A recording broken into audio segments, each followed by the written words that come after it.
Mi esposo desapareció durante 6 largos días y finalmente cruzó la puerta con una sonrisa de suficiencia. Deberías estar agradecida de que siquiera volví a casa. Lo miré con calma y respondí: tienes razón. Gracias, pero esta ya no es tu casa.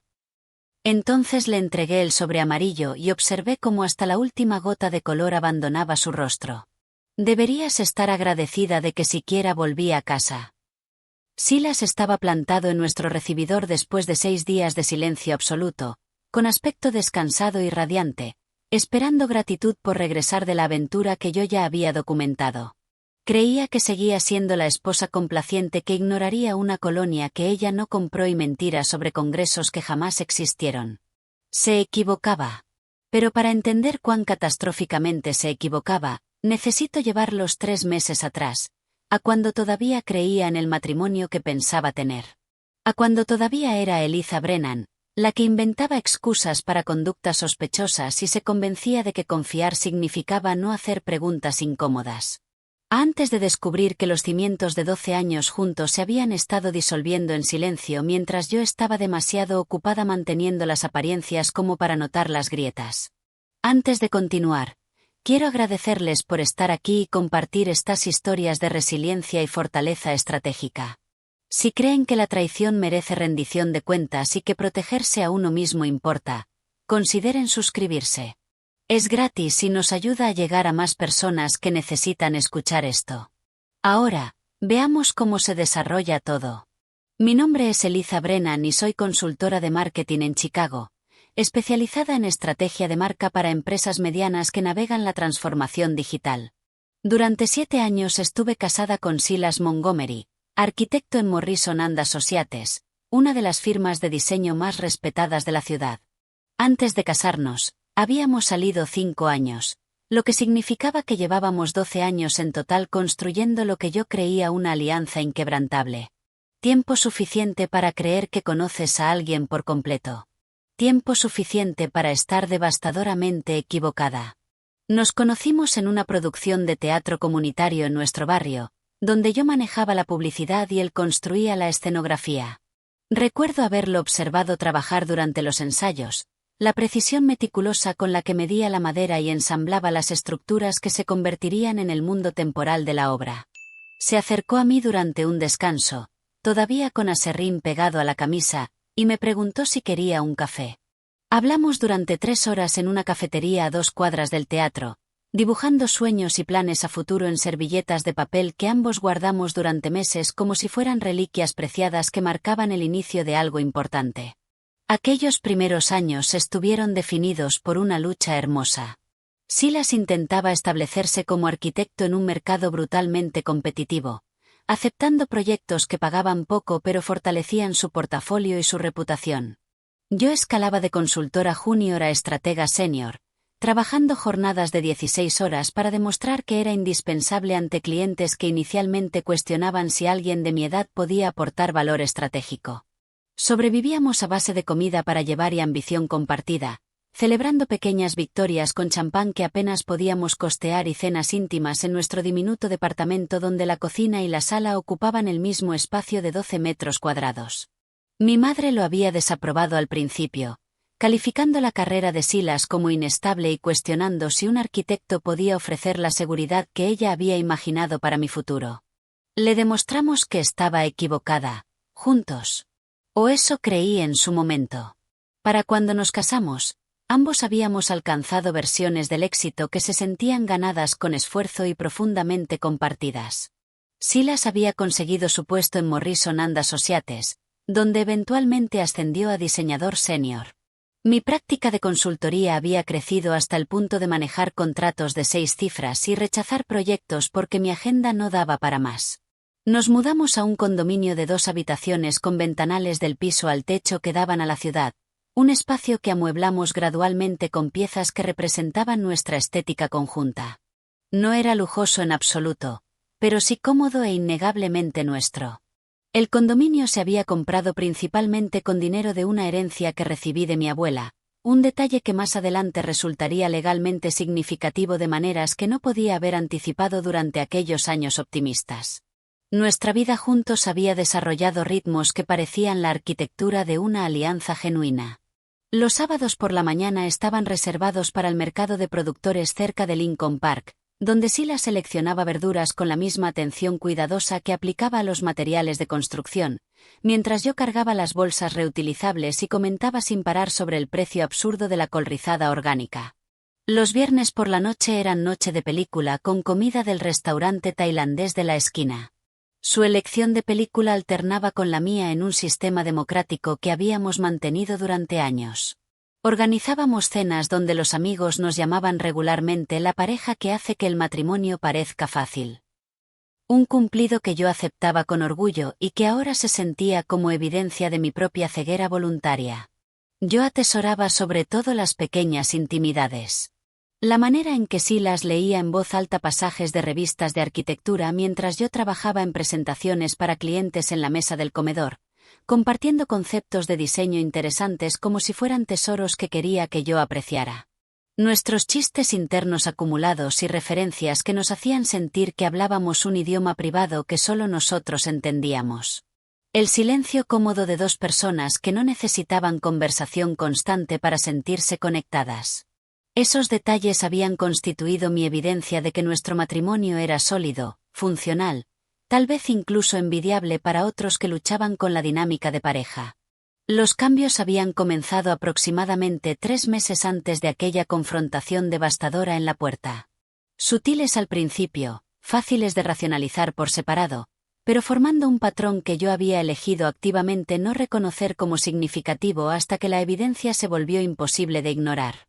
Silas empezó a despertar más temprano de lo habitual, su alarma de pronto programada a las 5:30 en lugar de las 6:15 que había mantenido durante toda nuestra relación. Pasaba periodos prolongados en el baño con la puerta cerrada, saliendo ya vestido y oliendo a una colonia que yo definitivamente no reconocía. El aroma era caro, distintivo, nada remotamente similar al aftershave de farmacia que había usado durante todos nuestros años juntos. Cuando le pregunté al respecto una mañana de manera casual, mencionó algo vago sobre haber recibido una muestra en una reunión con un cliente. Un detalle demasiado menor para cuestionarlo directamente, pero lo bastante notable como para alojarse en mi memoria. Su comportamiento con el teléfono cambió drásticamente durante ese periodo. El aparato que solía reposar despreocupadamente sobre mesones y mesas de noche se convirtió en una extensión permanente de su cuerpo, siempre boca abajo, siempre al alcance inmediato de su mano. Cuando yo entraba a una habitación donde él estaba escribiendo mensajes o navegando, giraba la pantalla con movimientos que eran apenas un poco demasiado rápidos, apenas un poco demasiado deliberados para ser inconscientes. Su portátil adquirió nuevas contraseñas de protección de la noche a la mañana. Páginas que antes cargaban automáticamente ahora requerían autenticación. Pequeñas fortificaciones digitales que individualmente no significaban nada pero que en conjunto sugerían a alguien construyendo muros metódicamente. Las irregularidades financieras empezaron a aparecer en los estados de cuenta de nuestra cuenta conjunta. Retiros de efectivo ocurrían cada jueves sin excepción, siempre exactamente $200. Cantidades cuidadosamente calibradas para no activar alertas de fraude, pero lo suficientemente consistentes como para establecer un patrón inconfundible una vez que empecé a prestar atención. Aparecían cargos de restaurantes que jamás habíamos visitado juntos, siempre entre semana, cuando le aseguraba estar trabajando hasta tarde en proyectos exigentes. Cuando le pregunté sobre sus horas extendidas en la oficina, sus explicaciones se fueron haciendo progresivamente más cortas y notablemente más defensivas en tono. Es un proyecto exigente, Eliza. Tú entiendes cómo funcionan las fechas de entrega, decía con un filo de irritación que parecía diseñado para desalentar más preguntas. Yo entendía las fechas de entrega a la perfección. Eran centrales en mi propio trabajo de consultoría. Pero las fechas de entrega, en mi experiencia, no solían requerir colonia nueva, comportamiento secreto con el teléfono ni retiros regulares de efectivo que formaran patrones sospechosos. Mi mejor amiga, Clare, notó mi deterioro antes de que yo misma admitiera plenamente el problema. Durante nuestro café mensual en nuestro lugar habitual cerca de Millennium Park, me estudió con la evaluación profesional de alguien que había pasado toda su carrera documentando la disolución de relaciones. Clare era abogada de divorcios, una de las más exitosas de Chicago, y alguien a quien conocía desde la universidad, que me entendía lo suficiente como para reconocer cuando algo fundamental había cambiado en mi vida. Te ves completamente agotada, había dicho, no como observación casual, sino como diagnóstico clínico que exigía explicación.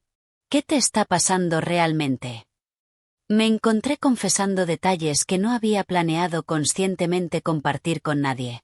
La creciente distancia emocional de Silas. Los cambios de horario inexplicables. La colonia que olía a secretos caros. La vigilancia del teléfono que sugería que estaba protegiendo información que no quería que yo accediera. La sensación creciente de que vivía con alguien que seguía físicamente presente pero que emocionalmente se había mudado a un lugar a donde yo no estaba invitada a seguirlo. Clare escuchó sin juzgar visiblemente, pero vi el reconocimiento cruzar fugaz por su expresión. El reconocimiento profesional de un patrón de comportamiento que había presenciado incontables veces en su práctica legal. Eliza, me he encontrado con esta combinación exacta de comportamientos al menos 1000 veces en mi trabajo, dijo con cuidado, su tono equilibrado con precisión entre amistad personal y observación profesional. No estoy afirmando definitivamente que Silas tenga una aventura. Pero necesito que entiendas que lo que describes representa señales de alerta de manual. Confía en tu instinto. Suele ser acertado, y la mayoría de las personas en realidad saben la verdad mucho antes de estar psicológicamente listas para admitirla conscientemente. No insistió después de plantar esa semilla. Clare entendía intuitivamente que yo necesitaba llegar a la conclusión por mí misma en lugar de que me la impusieran desde fuera. Pero esa noche, acostada junto a Silas mientras él navegaba por su teléfono con la espalda deliberadamente vuelta hacia mí, sentí algo quebrarse audiblemente dentro de mi pecho. No exactamente el corazón rompiéndose, sino más bien los cimientos de mi negación fracturándose bajo el peso acumulado de evidencia que ya no podía racionalizar con éxito. Había estado interpretando el papel de la ignorancia, protegiéndome activamente de una verdad que ya había medio descubierto, y las palabras cuidadosamente elegidas de Clare habían arrancado la última capa protectora de ceguera voluntaria que yo venía manteniendo. La confirmación definitiva llegó un martes por la noche, cuando Silas cometió su primer error operativo significativo. Dejó su portátil abierto sobre la encimera de la cocina mientras se duchaba, cantando una canción de John Mayer que jamás le había escuchado reproducir durante toda nuestra relación. La pantalla brillaba con su bandeja de entrada, y apareció una notificación que reorganizó fundamentalmente mi comprensión de la realidad. Anoche fue increíble. Él no sospecha nada. No puedo esperar a la próxima semana. La remitente era Jennifer Calvel, alguien que Silas había mencionado quizás una docena de veces a lo largo de 3 años como su gerente de proyectos en Morrison & Associates. Competente, había dicho siempre. Profesional, estrictamente laboral, nada más. Mis manos temblaron mientras leía la vista previa repetidamente, esperando desesperadamente haber malinterpretado de alguna forma el significado llano de las palabras que tenía delante, sabiendo con absoluta certeza que no era así. No abrí el correo completo para leer más detalles. No necesitaba ver más. Esas 2 oraciones contenían todo lo necesario para comprender lo que había estado sucediendo. Mi esposo tenía una aventura. La mujer involucrada sabía de mi existencia y encontraba mi ignorancia lo bastante divertida como para referirse a ella directamente. Estaban planeando encuentros futuros con la comodidad casual de un patrón establecido. Cerré el portátil exactamente como lo había encontrado, manteniendo el ángulo preciso y la posición de la pantalla. Mi mente se sentía extrañamente serena a pesar de que mi corazón latía aceleradamente por la adrenalina. Volví a la encimera donde había estado picando verduras para el salteado que habíamos planeado compartir. Tomé el cuchillo que había dejado momentos antes y retomé la tarea mecánica. Cada corte de la hoja contra la tabla marcaba el final de una versión de mi vida y el comienzo de algo que aún no podía visualizar por completo. Cuando Silas salió del baño usando ropa limpia y esa colonia ya identificable, me besó la mejilla con un cariño ensayado que se sentía completamente hueco. El gesto parecía practicado, performativo, una rutina mantenida estrictamente por las apariencias más que por conexión emocional genuina. Preguntó por mi día usando el tono de alguien que cumple una obligación. Respondí con detalles superficiales sobre una presentación para un cliente, mi voz firme a pesar del caos reorganizándose activamente dentro de mi pecho. Nos sentamos a cenar juntos como lo habíamos hecho incontables noches antes. Lo observé comer. Lo observé navegar por su teléfono entre bocado y bocado con naturalidad descarada. Lo observé existir en nuestro supuestamente compartido espacio mientras claramente pensaba en otra persona, en otro lugar, planeando encuentros que me excluían y traicionaban. Sonreí cuando correspondía. Hice preguntas de seguimiento sobre sus fechas de entrega de proyectos que ahora entendía eran parcialmente ficticias. Mantuve la actuación completa de normalidad mientras comprendía con claridad devastadora que estaba sentada frente a un desconocido que simplemente usaba el rostro familiar de mi esposo. Los cimientos no solo habían desarrollado grietas. Se habían disuelto por completo debajo de mí. Y apenas empezaba a comprender el alcance total de lo que ese derrumbe significaba realmente para todo aquello alrededor de lo cual había construido mi vida adulta. La mañana después de descubrir aquel correo, desperté a las 5 y no pude volver a dormirme. Sila seguía respirando profundamente a mi lado, ajeno al hecho de que la mujer acostada junto a él había dejado de ser su esposa en cualquier sentido significativo y se había convertido en algo más parecido a una investigadora documentando la escena de un crimen. Salí de la cama en silencio, preparé un café que no pude saborear y me senté en mi auto frente a una cafetería a 3 cuadras de mi oficina a las 7 de la mañana, mirando fijamente la información de contacto de Clare en la pantalla de mi teléfono. Mi orgullo luchaba violentamente contra mi instinto de supervivencia. Pedirle a mi mejor amiga una recomendación de abogado de divorcio se sentía como anunciar públicamente el certificado de defunción de mi matrimonio, transformar la sospecha privada en realidad irreversible. Una vez hiciera esta llamada, no habría forma de fingir que había malinterpretado ese correo o que existía alguna explicación inocente para la colonia y los cargos de hotel los jueves por la noche. Esta llamada haría oficial la traición, me obligaría a dejar de interpretar el papel de esposa confiada y empezar a prepararme para el papel de exesposa. Pero la alternativa me aterraba más. Confrontar a Sila sin preparación, dejar que la emoción en carne viva guiara mi estrategia, se sentía como entrar a una batalla completamente desarmada mientras mi oponente llevaba meses planificando su campaña. Presioné llamar antes de poder cambiar de opinión. Clare contestó al segundo timbrazo, su voz cálida con la suposición de que era una conversación normal y amistosa. Eliza, hola, ¿todo bien? Necesito una referencia, dije, mi voz más firme de lo que esperaba. Para mí misma. Un abogado de divorcios. El silencio al otro lado duró quizás 3 segundos, pero se sintió considerablemente más largo. Cuando Clare habló de nuevo, su tono había cambiado por completo, de amiga personal a profesional curtida que había escuchado esa misma frase de mujeres desesperadas incontables veces. Vivian Torres, dijo sin vacilar, sin preguntas que yo no estaba lista para responder, sin lugares comunes sobre terapia de pareja o intentar arreglar las cosas. Es brillante, absolutamente meticulosa, y no pierde casos. Te mando su número ahora mismo. 20 minutos después, estaba agendando una consulta durante una hora de almuerzo que Silas asumiría que pasé en mi clase de yoga habitual de los jueves. La recepcionista me ofreció una cita para la semana siguiente. Pregunté si había algo disponible antes. Encontró una cancelación para esa misma tarde a las 2. La oficina de Vivian Torres ocupaba el piso 43 de un edificio con vista al lago Michigan. Todo líneas limpias y ventanales del piso al techo que hacían que la ciudad pareciera a la vez magnífica e indiferente al sufrimiento humano individual.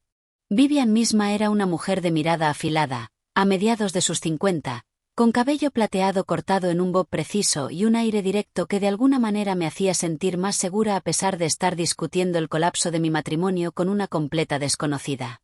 Escuchó mi historia sin reacción visible, tomando notas ocasionales en un bloc legal mientras yo describía el correo, la colonia, el patrón de los jueves, la distancia creciente. Cuando terminé, dejó el bolígrafo y se inclinó ligeramente hacia adelante. Eliza, voy a ser extremadamente directa porque eso es lo que necesitas ahora mismo. Tienes exactamente 2 opciones. Reaccionar emocionalmente de inmediato y perder ventaja significativa, O reunir evidencia metódicamente durante las próximas semanas y controlar el resultado por completo. ¿Cuál opción quieres? La segunda, dije sin dudar. Bien, respondió Vivian. Entonces necesitamos hablar de documentación, protección financiera y momento estratégico. Esto va a resultar incómodo. Vas a sentir que estás haciendo algo mal al investigar a tu propio esposo. No es así. Te estás protegiendo de alguien que ya demostró que tu bienestar no es su prioridad. Durante las siguientes 3 semanas, me transformé en alguien que apenas reconocía en el espejo. Me convertí en detective de mi propio matrimonio. Una mujer que fotografiaba estados de cuenta de tarjetas de crédito cuando Silas los dejaba sobre la encimera. Que documentaba los patrones de su comportamiento con los mensajes de texto. Que accedía en línea a nuestro plan familiar de telefonía para rastrear su ubicación durante sus supuestas noches trabajando hasta tarde en la oficina. El proceso se sentía sucio de maneras que no había anticipado.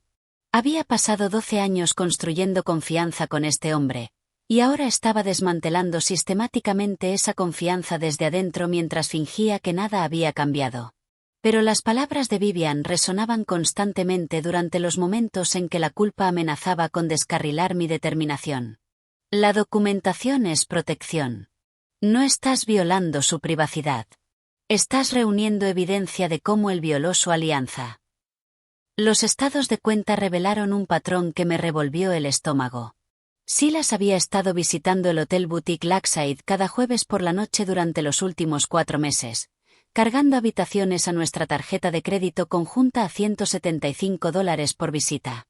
Literalmente estaba usando nuestro dinero compartido para financiar su aventura. El equivalente financiero de hacerme pagar por mi propia traición. Fotografié cada estado de cuenta, resalté cada cargo, creé una hoja de cálculo que rastreaba fechas y montos con precisión codificada por colores.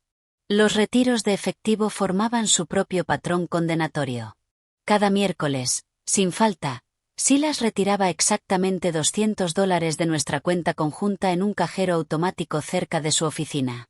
Las cantidades estaban cuidadosamente calibradas para no activar alertas de fraude, pero eran lo bastante consistentes como para financiar claramente una vida paralela que se suponía yo no debía saber que existía. Recibos de cenas aparecían de restaurantes que jamás habíamos visitado juntos. Siempre los jueves por la noche. Siempre para 2 personas, siempre cargados a nuestra tarjeta conjunta antes de la habitación de hotel. Creé una hoja de cálculo maestra que habría impresionado a mis clientes más detallistas. Filas codificadas por colores rastreaban cada mentira que había contado sobre reuniones tardías. Cada jueves que aseguraba trabajar hasta tarde en proyectos exigentes. Cada gasto que no podía explicarse por trabajo arquitectónico legítimo. Fechas, montos, ubicaciones, todo meticulosamente documentado. Estaba construyendo un caso legal contra el hombre al que le había prometido amar para siempre. Y no se me escapaba la ironía de que estaba aplicando el mismo pensamiento estratégico para terminar mi matrimonio que el que aplicaba para construir marcas para clientes corporativos. Lo más difícil no era la investigación en sí. Lo más difícil era mantener una normalidad absoluta mientras la llevaba a cabo. Cocinaba cenas y preguntaba por su día. Me reía de sus chistes aunque ya no me parecían graciosos. Lo besaba al despedirme por las mañanas y lo recibía por las noches. Todo mientras sabía que cada palabra que salía de su boca cargaba mentiras que yo estaba catalogando sistemáticamente para uso futuro. Mi hermana Nina notó que algo andaba mal durante nuestra llamada telefónica semanal, unas 2 semanas después de haber iniciado mi investigación. Nina vivía en Milwaukee, trabajaba como diseñadora gráfica y poseía exactamente 0 capacidad para ocultar sus emociones o moderar sus reacciones. «Suenas completamente rara», dijo sin rodeos a mitad de nuestra conversación. «¿Qué te pasa de verdad?» Dudé, sabiendo que contarle a Nina abriría una puerta que no podría cerrar. Pero el peso de cargar con esto sola se había vuelto insostenible, y necesitaba que alguien de mi familia supiera la verdad, aunque no estuviera lista para una exposición más amplia. La confesión salió en un torrente que no pude controlar. El correo, la colonia, los cargos de hotel, la evidencia que había estado reuniendo. La respuesta de Nina fue inmediata y enteramente predecible. Lo voy a matar, dijo, la voz elevándose con rabia genuina. Literalmente voy a manejar a Chicago ahora mismo y le prendo fuego a su oficina. O quizás solo a su auto. Todavía estaciona en ese garaje de la calle State. Nina, no, dije con firmeza, reconociendo el filo peligroso en su voz. No puedes hacer nada. Si lo confrontas o armas alguna escena, vas a arruinar por completo mi estrategia legal. Durante los días siguientes, Nina llamó repetidamente, cada conversación escalando en intensidad. Quería confrontar a Silas directamente. Quería exponerlo públicamente en redes sociales. Quería encontrarse accidentalmente con él y Jennifer en algún lugar con la cámara del teléfono lista. Su rabia protectora era catártica de presenciar pero aterradora de manejar. Necesitas prometerme que me vas a dejar manejar esto a mi manera, insistí durante una conversación particularmente acalorada. Vivian tiene una estrategia. Si intervienes, podrías perjudicar mi caso. Nina aceptó a regañadientes, pero yo podía escuchar la furia apenas contenida en su voz. La situación se complicó más cuando mencionó contarle a nuestra madre, Eleanor, una mujer tradicional que siempre había adorado a Silas y creía firmemente en la santidad de los votos matrimoniales. Mamá necesita saber lo que te está haciendo, argumentó Nina. No, interrumpí. Mamá no puede saber todavía. Va a querer arreglarlo. Va a querer que vaya a terapia de pareja o que le dé otra oportunidad o que rece al respecto. No puedo lidiar con eso ahora mismo. Nina prometió guardar silencio, pero escuché la dificultad de esa promesa en su voz.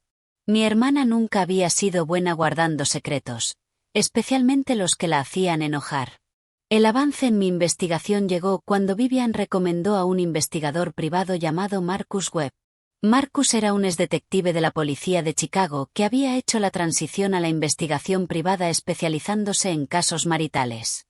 Era caro, requería $2,000 por adelantado, pero Vivian prometió que valía cada centavo. Te conseguirá fotografías, documentación exhaustiva, patrones de comportamiento, todo lo que necesitarás para las negociaciones del acuerdo, explicó. Esto no se trata de castigar a tu esposo. Se trata de asegurarte de tener ventaja. Marcus trabajó durante exactamente 2 semanas siguiendo a Silas durante sus supuestas noches de trabajo y visitas a obras los fines de semana. Cuando entregó su informe, encuadernado profesionalmente con pestañas separando las diferentes categorías de evidencia, tuve que sentarme antes de abrirlo. Las fotografías eran devastadoras en su intimidad casual. Silas y Jennifer caminando de la mano por una playa que no reconocí, compartiendo una cena en un restaurante con copas de vino y luz de velas, besándose en un estacionamiento con la soltura de una pareja establecida en lugar de la emoción nerviosa de una aventura nueva. Cada imagen tenía marca de tiempo y geolocalización, creando una línea temporal irrefutable que coincidía exactamente con las fechas en que Silas aseguraba estar trabajando hasta tarde o visitando obras. Pero el informe de Marcus contenía información más allá de la aventura en sí.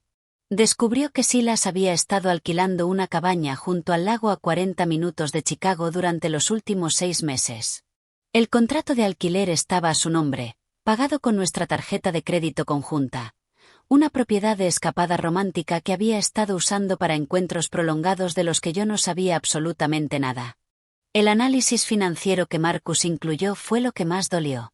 Había calculado que Silas había gastado aproximadamente $12,000 de nuestros ahorros conjuntos en esta aventura durante los últimos 6 meses. Habitaciones de hotel, cenas en restaurantes, el alquiler de la cabaña, regalos que Jennifer recibía mientras yo no recibía nada. Nuestro dinero compartido financiando su traición. Marcus me miró desde el otro lado de su escritorio con una expresión que mezclaba distanciamiento profesional con simpatía genuina. Señora Montgomery, su esposo no solo la está engañando, dijo en voz baja. Está robando activamente de su futuro compartido para financiarlo. Eso importa legalmente. Eso cambia el cálculo significativamente. Conduje a casa esa tarde con el informe de Marcus en mi bolso y una claridad que no había poseído antes. Esto no era solo una aventura nacida de insatisfacción temporal o crisis de mediana edad. Esto era traición calculada, sostenida, financieramente significativa. Silas había estado construyendo una vida paralela mientras me permitía subsidiar tanto su existencia legítima como la secreta. Esa noche en la cena, lo observé comer la pasta que había preparado y no sentí absolutamente nada. Ni amor, ni rabia, solo la evaluación fría de alguien que había demostrado ser indigno de cualquiera de las dos emociones. El viernes por la mañana, la partida de Silas llegó con normalidad engañosa. Salió del dormitorio a su hora habitual, vestido en atuendo casual de negocios con su pequeña maleta con ruedas ya empacada y esperando junto a la puerta. Se acercó a mí en la cocina, donde estaba preparando café, y me besó la frente con el mismo cariño ensayado que había desplegado durante meses. Un gesto que ahora se sentía enteramente mecánico. Congreso en Minneapolis este fin de semana, anunció, su tono cargando la confianza casual de alguien que había ensayado esta mentira hasta que sonara natural. Probablemente regrese el domingo por la noche, quizás el lunes por la mañana a más tardar. Presentación importante para un cliente potencial. No puedo perderme esta oportunidad. Me volví para mirarlo de frente, componiendo mi expresión en lo que esperé se pareciera a preocupación solidaria en lugar de la evaluación fría que realmente sentía. Buena suerte con la presentación, dije, forzando calidez en mi voz. Te voy a extrañar. Las palabras sabían a ceniza en mi boca, amargas y falsas. Pero las pronuncié con la misma calidad de actuación que él venía demostrando durante meses. Sonrió, apretó mi mano brevemente, agarró su maleta y salió por la puerta. A través de la ventana de la cocina, vi su auto salir del garaje del edificio y desaparecer en el tráfico matutino. En el instante en que su vehículo se perdió de vista, tomé mi teléfono y llamé a Vivian. Contestó inmediatamente a pesar de la hora temprana. Se fue, dije sin preámbulos. Me dijo que va a un congreso en Minneapolis. Regresa domingo o lunes. Verifícalo, respondió Vivian al instante, su tono puramente profesional. Llama a su oficina. Confirma si el congreso realmente existe. Busqué el número principal de Morrison & Associates, la firma de arquitectura donde Silas había trabajado los últimos 5 años. La coordinadora de recursos humanos contestó al tercer timbrazo con cordialidad profesional. Hola, habla Eliza Montgomery, dije, fabricando confusión preocupada en mi voz. Estoy tratando de comunicarme con mi esposo, Silas, que está en el Congreso de Minneapolis este fin de semana, pero olvidé por completo en qué hotel se hospedan. ¿Podría ayudarme con esa información? La pausa al otro lado duró justo lo suficiente para confirmar lo que ya sospechaba. Cuando la coordinadora habló de nuevo, su tono cargaba confusión genuina más que discreción profesional. Señora Montgomery, lo siento, pero no tenemos ningún congreso programado en ningún lugar este trimestre. Nuestro próximo evento empresarial no es hasta el simposio de primavera en marzo. ¿Está segura sobre la ubicación y las fechas? Le agradecí cortésmente, mantuve mi tono compuesto a pesar de la confirmación quemándome el pecho, y colgué. Silas no había ido a Minneapolis por ningún motivo laboral legítimo. Había ido a donde sea que Jennifer lo esperara, probablemente a esa cabaña junto al lago que Marcus había documentado. Y había construido esta mentira elaborada con tal soltura ensayada que quedaba absolutamente claro que este no era su primer congreso ficticio. El domingo llegó y pasó en completo silencio, roto únicamente por un solo mensaje de texto que apareció en mi teléfono a las 9 de la noche. Se extendió. No me esperes despierta. Sin disculpa por el cambio de planes. Sin explicación de por qué un congreso de fin de semana se había expandido repentinamente en algo más largo. Solo descarte casual en 6 palabras que asumían que yo aceptaría cualquier narrativa que él eligiera proporcionar. Miré fijamente ese mensaje durante varios minutos, sintiendo algo cambiar fundamentalmente dentro de mí. El abandono que podría haber sentido en etapas anteriores de nuestra relación se había transformado en algo más frío e infinitamente más peligroso para él. Determinación estratégica. El lunes por la mañana, comencé a desmantelar nuestra vida compartida con precisión quirúrgica. Las cerraduras cambiaron primero. Contacté un servicio de cerrajería 24 horas y les hice instalar mecanismos completamente nuevos en la puerta de nuestro condominio antes del mediodía. El contrato de arrendamiento estaba exclusivamente a mi nombre, algo que había establecido 3 años antes cuando nos mudamos a este edificio usando dinero de la herencia de mi abuela. Ese detalle, que había parecido irrelevante durante tiempos más felices cuando creíamos que nuestra alianza era permanente, ahora se convertía en protección legal crucial. Contacté la administración de nuestro edificio y actualicé la lista de ocupantes autorizados, eliminando formalmente a Silas Montgomery de cualquier derecho de acceso a la propiedad. El administrador expresó leve sorpresa, pero procesó el cambio sin requerir explicaciones extensas. La política del edificio permitía a los titulares del contrato modificar privilegios de acceso a su discreción. El martes, abordé nuestro entramado financiero. Contacté a las compañías de tarjetas de crédito y cancelé las tarjetas vinculadas a nuestra cuenta conjunta, cronometrando las cancelaciones cuidadosamente para asegurar que cualquier cargo que Silas intentara durante su ausencia fuera rechazado. Abrí una nueva cuenta corriente en una institución financiera completamente diferente y redirigí mis ingresos de consultoría, que habían estado financiando la mayoría de nuestros gastos conjuntos durante los últimos 2 años.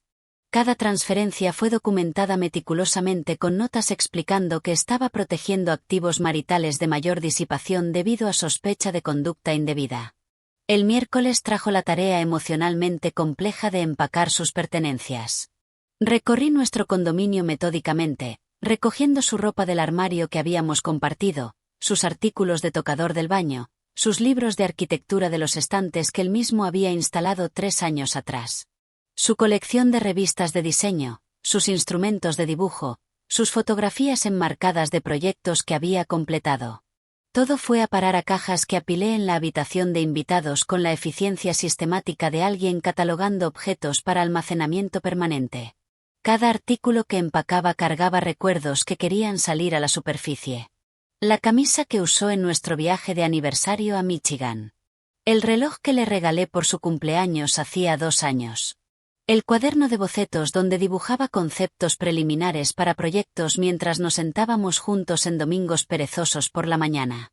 Me obligué a tratar estos objetos como evidencia de una vida que ya había terminado en lugar de restos de algo que valiera la pena llorar. La emoción era un lujo que no podía darme durante esas 72 horas críticas. El desmantelamiento físico se sentía a la vez devastador y extrañamente empoderador. Estaba eligiendo activamente mi respuesta en lugar de aceptar pasivamente cualquier narrativa que Silas eventualmente presentara a su regreso.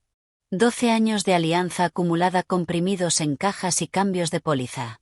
La arquitectura de nuestra existencia compartida sistemáticamente deconstruida mientras él presumiblemente construía recuerdos íntimos con otra persona. Marcus llamó el miércoles por la tarde, día 5 de la ausencia inexplicada de Silas, con una actualización entregada con su estilo característicamente directo. «Tengo lo que necesita», dijo simplemente. «Puede reunirse». Acordamos encontrarnos en una cafetería en un barrio lejos de cualquier lugar que yo frecuentara habitualmente, reduciendo cualquier posibilidad de encontrarme con alguien que pudiera reconocerme y hacer preguntas incómodas que no estaba preparada para responder públicamente. Marcus llegó con un sobremanila y una memoria USB. Ambos los colocó sobre la mesa entre nosotros con la solemnidad de alguien entregando evidencia crucial en una investigación criminal. Las fotografías impresas que desplegó ante mí mostraban a Silas y Jennifer en lo que ahora reconocí como la cabaña junto al lago de sus informes de vigilancia anteriores. Estas imágenes eran diferentes de la documentación previa, más íntimas y de alguna manera más dañinas en su domesticidad casual. Estaban cocinando juntos en la pequeña cocina de la cabaña. Jennifer riéndose de algo mientras Silas estaba detrás de ella con los brazos alrededor de su cintura. Estaban sentados en la terraza con copas de vino capturando la luz del atardecer. Su lenguaje corporal exhibía la soltura de una pareja establecida en lugar de la emoción nerviosa de una aventura nueva. Una fotografía en particular me golpeó con fuerza física. Silas y Jennifer en un pequeño restaurante del pueblo cercano, sentados uno frente al otro en una mesa de esquina. Silas llevaba la chaqueta azul marino nueva que había notado colgada en nuestro armario el mes anterior, algo que asumí que había comprado para presentaciones de trabajo. Jennifer llevaba un delicado collar de plata que capturaba la luz de una manera que sugería que era caro, posiblemente un regalo financiado con dinero de nuestras cuentas conjuntas. Marcus también los había capturado cargando bolsas de supermercado en el auto de Silas. Actividades domésticas ordinarias que parecían exactamente las de una pareja de vacaciones manejando los detalles prácticos de su vida temporal compartida. Lo ordinario de todo aquello de alguna manera hacía la traición más completa. No se están escondiendo, observó Marcus, observando cómo mi rostro procesaba las imágenes. Se sienten cómodos, establecidos, no están tomando precauciones particulares. Este no es un comportamiento nuevo para ellos. Esto es rutina. Me entregó el contrato de alquiler de la cabaña, que de alguna manera había logrado obtener mediante métodos que declinó especificar. Silas lo había firmado usando su nombre real y pagado el depósito con nuestra tarjeta de crédito conjunta. La arrogancia era pasmosa. Había literalmente cargado el alojamiento de su aventura a nuestra cuenta compartida, convirtiéndome en participante financiera involuntaria de mi propia traición. El jueves por la noche, con Silas entrando en su 6º día consecutivo de ausencia inexplicada, me senté a nuestra mesa del comedor con documentos desplegados ante mí como planos de batalla. Vivian estaba en altavoz guiándome a través del armado de lo que ella llamaba el paquete de rendición de cuentas. Compilamos todo en un solo sobre legal amarillo. La petición de divorcio que Vivian había presentado esa mañana ante el juzgado. Evidencia fotográfica de Marcus con fechas, ubicaciones y actividades cuidadosamente anotadas. Estados de cuenta de tarjeta de crédito con resaltador marcando cada gasto relacionado con la aventura. Registros bancarios documentando mis transferencias de protección de activos acompañados de notas detalladas explicando la justificación legal de cada acción. Una carta formal de cese y desistimiento restringiendo el acceso de Silas a las cuentas maritales. La carta de la administración del edificio confirmando su eliminación de la lista de ocupantes autorizados del condominio. Vivian también había preparado un análisis financiero exhaustivo calculando que Silas había disipado aproximadamente $12,000 de fondos maritales en esta aventura durante 6 meses.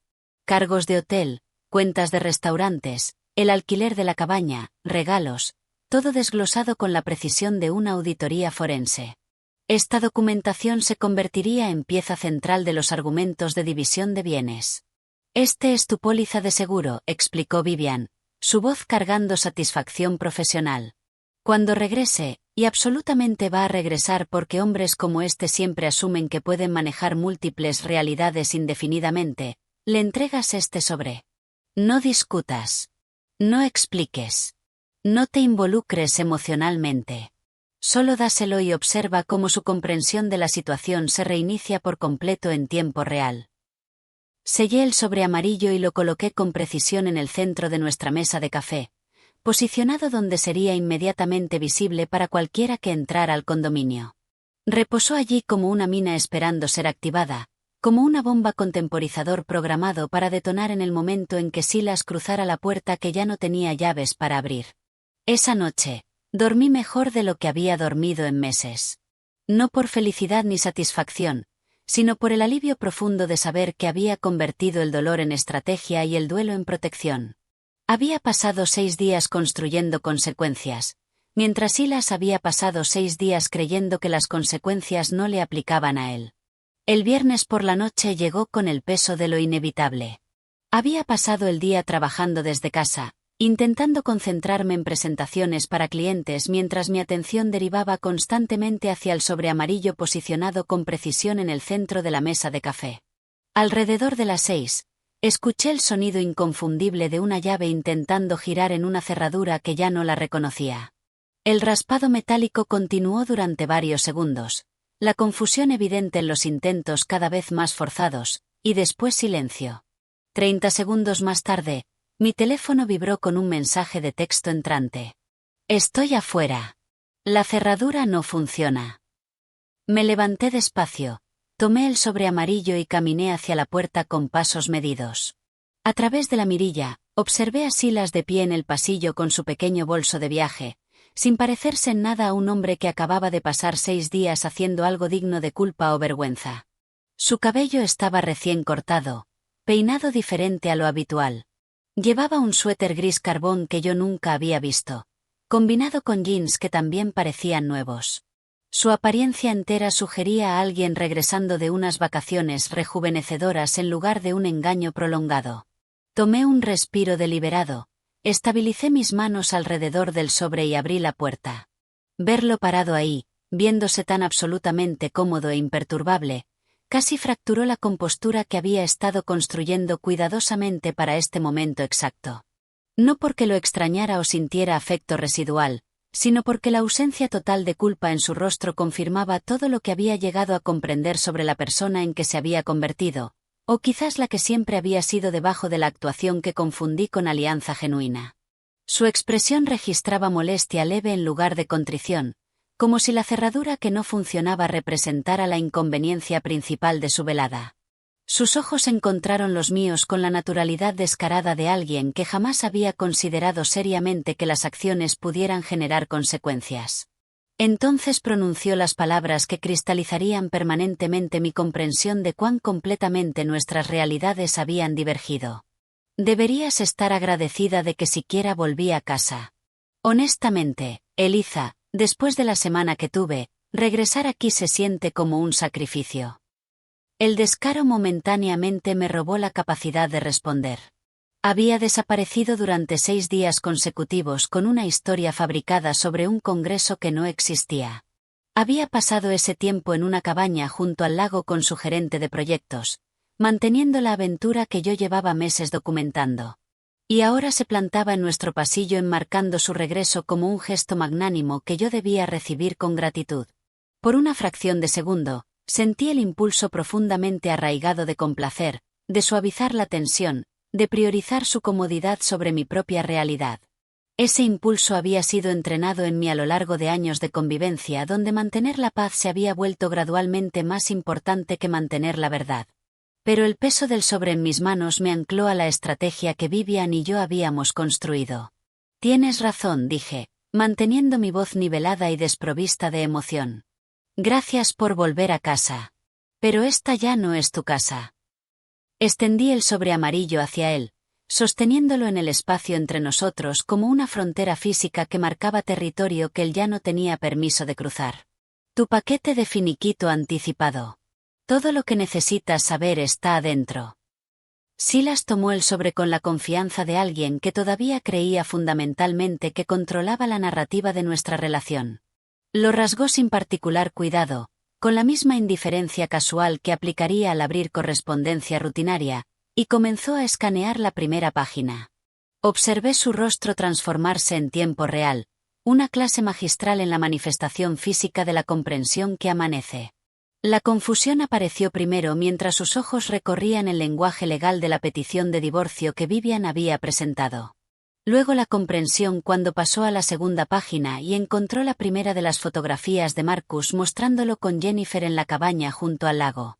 La incredulidad centelleó por sus facciones mientras seguía pasando páginas que documentaban su aventura con marcas de tiempo, ubicaciones geolocalizadas y registros financieros. Sus manos comenzaron a temblar visiblemente alrededor de la página 4, que contenía estados de cuenta de tarjeta de crédito con cargos resaltados por habitaciones de hotel, cenas en restaurantes y el alquiler de la cabaña. Para cuando llegó a la página 7, el análisis financiero exhaustivo de Vivian calculando los $12,000 que había disipado en su aventura, todo el color había abandonado su rostro. ¿Qué es esto? La pregunta emergió como apenas más que un susurro, su voz quebrándose a la mitad. No puedes simplemente. Esto no es legal. No puedes dejarme fuera de mi propia casa.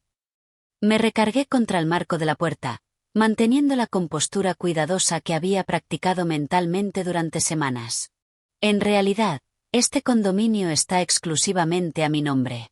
El contrato de arrendamiento que firmé, la hipoteca que actualmente estoy asumiendo para comprar la plusvalía del edificio, el depósito de garantía que pagué con mi herencia. Todo mío.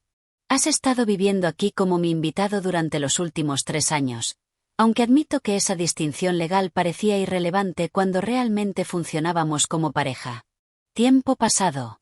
Como notarás en la documentación. Lo observé procesar esta información, Observé el momento preciso en que se dio cuenta de que yo había estado planificando estratégicamente de manera integral mientras él se había enfocado exclusivamente en manejar la logística de su aventura y asumir que yo permanecería convenientemente ajena. Intentó la negación primero, un mecanismo de defensa inicial predecible. Esta evidencia es circunstancial. Esas fotografías podrían explicarse como relación. Página 5. Interrumpí con calma, sin permitirle construir narrativas alternativas. Marcas de tiempo, ubicaciones geolocalizadas, recibos de tarjeta de crédito creando una línea temporal irrefutable. Marcus fue extremadamente minucioso. El contrato de alquiler de la cabaña también está incluido, firmado con tu nombre, cargado a nuestra cuenta conjunta. Su negación se desmoronó rápidamente, reemplazada por la estrategia de culpar al otro, igualmente predecible. Tú has estado emocionalmente fría y distante durante meses, Eliza. Constantemente priorizando tu trabajo de consultoría sobre nuestra relación. Jennifer simplemente me entendía de maneras que tú aparentemente dejaste de intentar.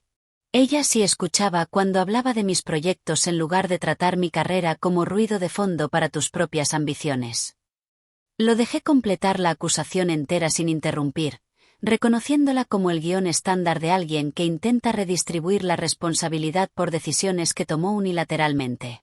Cuando finalmente cayó, respondí con la claridad que había desarrollado a lo largo de semanas procesando su traición. Tú elegiste buscar una aventura en lugar de iniciar una conversación honesta sobre insatisfacción en la relación.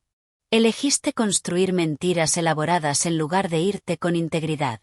Elegiste gastar $12,000 de nuestro dinero compartido financiando esa aventura mientras me dejabas subsidiar nuestros gastos domésticos legítimos. Cada una de esas decisiones en esa secuencia fue enteramente tuya. Mi única decisión fue determinar cómo responder a tus decisiones. Y elegí documentación sobre devastación, y estrategia sobre sufrimiento. Silas bajó la mirada a los papeles de nuevo, luego la elevó hacia mí, buscando desesperadamente a la versión de mí que solía complacer sus estados de ánimo, que solía perseguirlo buscando reconciliación cuando él se retraía emocionalmente, que solía absorber su insatisfacción y trabajar en arreglar problemas que él nunca había articulado con claridad. Esa mujer ya no existía en ninguna forma a la que él pudiera acceder o manipular. ¿A dónde se supone que vaya?, preguntó, su voz ahora despojada de la arrogancia anterior, reducida a algo más pequeño e inseguro.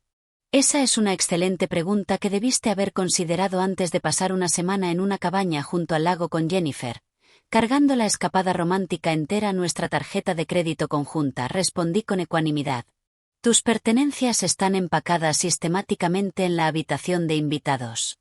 Tienes exactamente 1 hora para recogerlas antes de que la seguridad del edificio haga cumplir las restricciones de ocupación detalladas en la carta de administración incluida en tu paquete de documentación. Intentó un último recurso, aferrándose a nuestra historia compartida como si pudiera funcionar de palanca contra la realidad presente. Estuvimos juntos 12 años, Eliza. Eso tiene que significar algo. No puedes simplemente borrar 12 años. Sentí algo retorcerse incómodamente en mi pecho. No por nostalgia ni afecto residual, sino por reconocer su intento de convertir nuestra historia en arma contra mí, de usar los cimientos que habíamos construido como argumento para que yo tolerara su destrucción. Lo significaron todo, dije en voz baja, sosteniendo su mirada. Tiempo pasado. Tú sistemáticamente convertiste esos 12 años en una historia con moraleja sobre dar por sentada una alianza. Felicidades por esa transformación en particular. Di un paso atrás y comencé a cerrar la puerta. Silas inmediatamente puso su mano contra ella, no con agresividad, sino con la energía desesperada de alguien que ve su realidad reestructurarse de maneras que no puede controlar ni negociar. Por favor, ¿podemos simplemente hablar de esto como adultos? ¿Tener una conversación real en lugar de este enfoque legal tan frío? Lo miré a los ojos por última vez, observando el miedo y la confusión allí, sin sentir absolutamente nada más allá de un distante interés clínico en su estado psicológico. Los adultos no desaparecen durante 6 días sin explicación legítima, dije con calma. Los adultos no fabrican congresos ficticios para encubrir aventuras prolongadas. Los adultos no gastan recursos maritales en habitaciones de hotel para relaciones extramatrimoniales. Quería ser tratado como adulto. Te están siendo entregados papeles de divorcio exhaustivos preparados por una abogada experimentada. Esa es la versión adulta de esta conversación. Todo lo demás es solo negociación. Y ya no me interesa negociar con alguien que ha estado operando de mala fe durante meses. Cerré la puerta con finalidad. La cerradura se activó con un clic sólido que se sintió como un punto final, marcando el cierre de un capítulo muy largo y doloroso. A través de la mirilla, observé a Silas permanecer inmóvil en el pasillo durante casi 2 minutos completos, mirando fijamente el sobre amarillo en sus manos como si esperara que se transformara en algo diferente si lo miraba el tiempo suficiente. Eventualmente, giró lentamente hacia el elevador, los hombros visiblemente hundidos bajo el peso de consecuencias que genuinamente nunca imaginó que se materializarían. Las puertas del elevador se cerraron sobre su figura disminuida, y me alejé de la puerta, apoyando la mano contra la pared para estabilizarme mientras la adrenalina que había sostenido mi compostura empezaba a disiparse.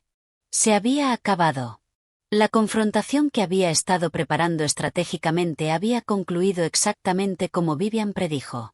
El departamento se sentía antinaturalmente silencioso después de que Silas se fue. Permanecí de pie cerca de la puerta durante varios minutos, escuchando cómo el silencio se asentaba a mi alrededor como sustancia física. Mis manos temblaban ligeramente por la adrenalina que había sostenido mi compostura durante la confrontación, y las presioné planas contra la pared fría para estabilizarme. El fin de semana transcurrió en un extraño estado de suspensión donde existía en algún lugar entre el alivio y la anticipación. Sabía que la confrontación en mi puerta representaba solo el comienzo de un proceso más largo, no un final limpio. Silas necesitaría procesar lo ocurrido, y procesar inevitablemente conduciría a una reacción.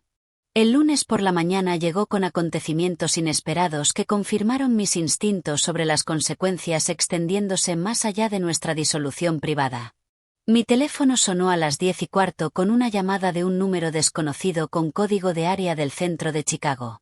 Contesté con cautela, y una voz femenina profesional se presentó como Patricia Winters, directora de recursos humanos de Morrison & Associates. Señora Montgomery, la llamo respecto a información que hemos recibido sobre una relación entre 2 de nuestros empleados, dijo, su tono cuidadosamente neutro de la manera en que los profesionales de recursos humanos dominan cuando discuten situaciones potencialmente litigiosas. Estamos llevando a cabo una investigación interna y queríamos informarle como cortesía profesional dado que usted podría verse afectada por estos acontecimientos. Me senté despacio, sin saber qué respuesta era apropiada o esperada. Le agradezco que me informe, dije con cuidado. Patricia continuó con precisión medida. Cuando usted llamó a nuestra oficina hace varios días preguntando por un congreso en Minneapolis, esa consulta fue registrada en nuestro sistema ya que planteó preguntas sobre el paradero de empleados y representaciones hechas en nombre de la empresa. Posteriormente, varios miembros del personal reportaron haber observado comportamientos entre el señor Montgomery y su gerente de proyectos, Jennifer Calvel, que parecían violar nuestras políticas de conducta laboral. Nos tomamos estos asuntos con seriedad, particularmente cuando involucran relaciones entre supervisor y subordinado que pueden crear ambientes laborales hostiles para otros miembros del equipo. Fui enterándome durante los días siguientes, a través de actualizaciones cuidadosamente redactadas que Patricia proporcionaba y a través de información que Marcus seguía reuniendo, de exactamente lo que se había desatado en Morrison & Associates después de que Silas regresó de su ausencia de 6 días. Colegas que previamente habían pasado por alto o descartado la dinámica entre Silas y Jennifer como colaboración profesional de pronto veían sus interacciones bajo otra luz. Conversaciones susurradas en salas de conferencias con puertas cerradas. Almuerzos extendidos que no aparecían en los calendarios. La forma en que el rostro de Jennifer cambiaba cuando Silas entraba a un cuarto y cómo su atención se desplazaba inmediatamente hacia ella sin importar quién más estuviera presente. Comportamientos pequeños que individualmente no significaban nada pero que colectivamente formaban un patrón que múltiples empleados habían reportado independientemente a recursos humanos. La investigación avanzó con velocidad sorprendente, probablemente acelerada por el deseo de Morrison and Associates de abordar la responsabilidad potencial antes de que escalara a quejas formales o acciones legales.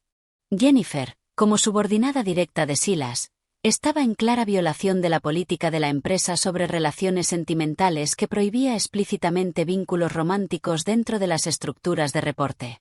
En 2 semanas desde el inicio de la investigación, fue transferida a un departamento diferente bajo un diseñador senior diferente, acompañada de una amonestación formal por escrito que permanecería en su expediente. Silas enfrentó consecuencias sustancialmente más severas. Como supervisor en la relación, cargaba mayor responsabilidad de mantener límites profesionales apropiados. Su degradación de diseñador senior a diseñador asociado vino con una reducción salarial correspondiente de aproximadamente 18%. El proyecto de alto perfil de la biblioteca municipal que había estado liderando fue reasignado a otro diseñador senior. Su reputación profesional dentro de la firma, cultivada cuidadosamente durante 5 años, sufrió un daño que requeriría años de reparación, si es que la reparación resultaba posible. Yo no había orquestado ninguna de estas consecuencias. Simplemente llamé a recursos humanos para verificar un congreso, documenté la realidad y permití que esa realidad generara su propio impulso. La satisfacción que sentí observando estos acontecimientos era sombría más que celebratoria, teñida por el reconocimiento de que múltiples vidas estaban siendo trastornadas por decisiones que Silas había tomado sin considerar el daño colateral. El martes por la noche trajo una complicación que había estado intentando sin éxito prevenir. Mi teléfono sonó a las 11 con el nombre de mi madre en la pantalla, y supe inmediatamente que la contención de Nina finalmente se había roto. Eliza, comenzó mi madre, su voz cargando una emoción que no pude identificar de inmediato como rabia, decepción o confusión herida. Nina me contó de Silas. Me contó todo. Cerré los ojos, preparándome para la conversación que había estado temiendo desde que presenté la petición de divorcio. Mamá, te lo iba a decir cuando. ¿Cómo pudiste no contarme?, interrumpió, su tono afilándose. ¿Cómo pudiste tomar una decisión de vida tan importante sin consultarlo con tu familia, sin siquiera informarme de que tu matrimonio estaba en crisis? La dirección de su respuesta me tomó completamente desprevenida. Había anticipado simpatía, ofrecimientos de apoyo, quizás preguntas sobre cómo estaba manejando las cosas emocionalmente. En cambio, mi madre parecía principalmente molesta por haber sido excluida del proceso de toma de decisiones. Necesitaba manejar esto a mi manera, dije con cuidado. Necesitaba espacio para pensar con claridad sin. El matrimonio se trata de superar las dificultades, Eliza dijo, su voz adoptando el tono de sermón que recordaba de mi infancia cuando defraudaba sus expectativas. No se tiran 12 años a la basura por una crisis temporal. ¿Has considerado la terapia de pareja? ¿Has hecho algún intento genuino de entender qué llevó a Silas a este comportamiento? ¿Qué papel podrían haber jugado tus propias acciones en crear distancia entre ustedes? Sus palabras cayeron como golpes físicos. Mi madre, que siempre había adorado a Silas, que elogiaba sus logros profesionales en cada reunión familiar, que lo ponía como ejemplo de la pareja estable que esperaba que yo encontrara, aparentemente no podía procesar que él me había traicionado sistemáticamente. En cambio, redirigía el foco hacia mi secretismo y cuestionaba si había examinado adecuadamente mi propia contribución al deterioro matrimonial. Intenté explicar la evidencia. La aventura que había durado meses, no días. Los $12,000 que había gastado de nuestras cuentas conjuntas. El congreso ficticio y la desaparición de 6 días. El engaño calculado que demostraba que esto no fue un desliz momentáneo sino un patrón sostenido de decisiones. Mi madre contrarrestó cada punto con sabiduría tradicional sobre el perdón, el compromiso y la complejidad de las relaciones a largo plazo.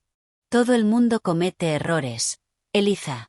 El matrimonio significa elegir perdonar y reconstruir, no correr al abogado de divorcios al primer problema. La conversación se deterioró desde ahí, terminando finalmente con mi madre diciendo que necesitaba tiempo para procesar todo, y yo dándome cuenta con dolorosa claridad de que su apoyo estaba condicionado a que yo interpretara el papel de víctima herida buscando reconciliación en lugar de actora estratégica protegiendo sus propios intereses. Me senté en mi sofá después de que esa llamada terminó, sintiendo como un tipo diferente de traición se asentaba en mi pecho. Había perdido a mi esposo por sus propias decisiones, pero también estaba perdiendo el apoyo incondicional de mi madre porque me negué a representar el duelo y la indefensión de maneras que ella encontrara aceptables. El miércoles trajo una confesión inesperada de Clare que complicó aún más mi comprensión de cuánto tiempo llevaba navegando el engaño sin reconocerlo. Me invitó a cenar a un pequeño restaurante tranquilo en un barrio donde era improbable que nos encontráramos con nadie de nuestros círculos profesionales o sociales. Sobre el vino que necesitaba más de lo que quería admitir, Clare hizo una confesión que claramente había estado pesándole durante meses.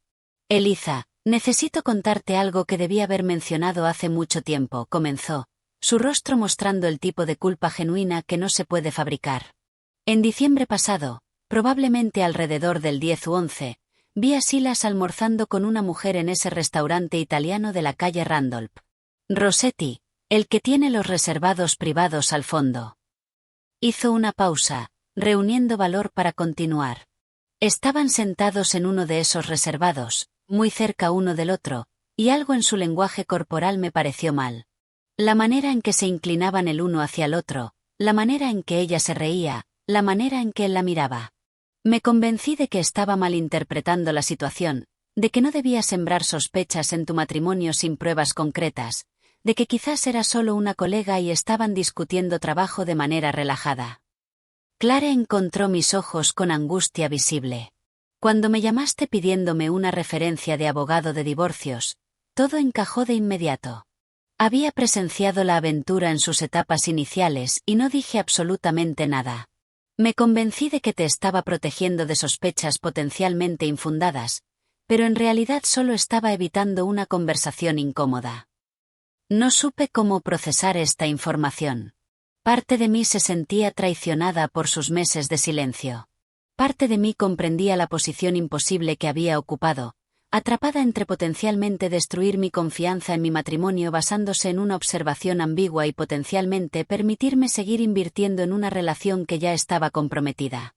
No estoy enojada, dije despacio, trabajando a través de mis reacciones mientras hablaba. Estabas en una situación imposible. Si te hubieras equivocado, habría resentido la sospecha. Como tenías razón, resiento el silencio. No había una buena opción disponible para ti. Clare estiró el brazo por la mesa, apretando mi mano. Lo siento mucho. Debí haber confiado en que podías manejar información difícil. Debí haber confiado en tu fortaleza en lugar de intentar protegerte de dolor potencial. La conversación modificó algo en nuestra amistad, introduciendo nueva complejidad pero también honestidad más profunda. Hablamos durante horas sobre la ética imposible de la amistad, sobre cuando la lealtad significa decir verdades incómodas, sobre cómo la exposición profesional de Clare a matrimonios fracasados la había hecho quizás demasiado cautelosa para intervenir en el mío. El jueves trajo información de Marcus que encontré sombríamente satisfactoria de maneras que probablemente decían cosas poco halagadoras sobre mi estado emocional. Llamó a media tarde con una actualización que yo no había solicitado específicamente pero que Vivian lo había autorizado a seguir recopilando. Pensé que debía saber que la situación romántica de su esposo se está deteriorando rápidamente, dijo Marcus sin preámbulos. Jennifer Caldwell se está distanciando activamente de él. Rechaza sus llamadas, lo evita en el trabajo más allá de lo profesionalmente requerido, y la observé anoche en un bar de vinos con un hombre diferente que parecía ser más que compañía casual. Continuó con su tono característicamente seco. También obtuve contenido de mensajes de texto entre Jennifer y una de sus amigas donde describe a Silas como alguien que se ha vuelto excesivamente dependiente y dramático ahora que la aventura tiene consecuencias profesionales. Cito textualmente: no para de llamar queriendo hablar de nuestro futuro, y me estoy dando cuenta de que es solo un tipo que le fue infiel a su esposa, no un héroe romántico. Todo el asunto se siente agotador ahora que ya no es secreto. Absorbí esta información con emociones complicadas. La mujer que había participado en destruir mi matrimonio ahora abandonaba a Silas porque las consecuencias resultaron menos románticas que el secreto. Al parecer, las aventuras prosperan con el engaño y mueren cuando se exponen a la luz ordinaria de la realidad. Vivian cree que esta información fortalece nuestra posición de acuerdo, añadió Marcus. Demuestra que Silas destruyó un matrimonio de 12 años por una relación que no sobrevivió la exposición, lo que socava cualquier argumento de que merece consideración por crisis emocional temporal o una alianza alternativa genuina. Agradecí a Marcus y terminé la llamada, sentándome en silencio con el conocimiento de que Silas estaba experimentando ahora su propia versión de abandono y traición. No sentí satisfacción exactamente, más bien un reconocimiento sombrío de que las consecuencias se estaban distribuyendo solas con una cierta justicia orgánica que yo no había necesitado orquestar. La semana siguiente a la actualización de Marcus sobre el abandono de Jennifer a Silas trajo acontecimientos que alteraron fundamentalmente mi comprensión de lo que había estado enfrentando. Yo creía que estaba lidiando con una aventura, una traición de fidelidad emocional y física que había durado varios meses. Lo que el analista financiero de Vivian descubrió sugería algo mucho más calculado y sustancialmente más perturbador. Vivian me llamó un jueves por la tarde, solicitando una reunión urgente en su oficina. Su tono cargaba una gravedad que no le había escuchado antes. No rabia exactamente, pero algo cercano a indignación controlada en mi nombre.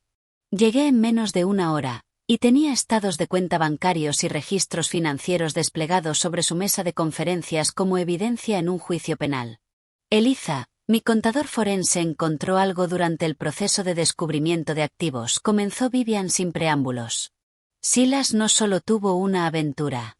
Ha estado planificando sistemáticamente una separación financiera durante al menos 6 meses, posiblemente más.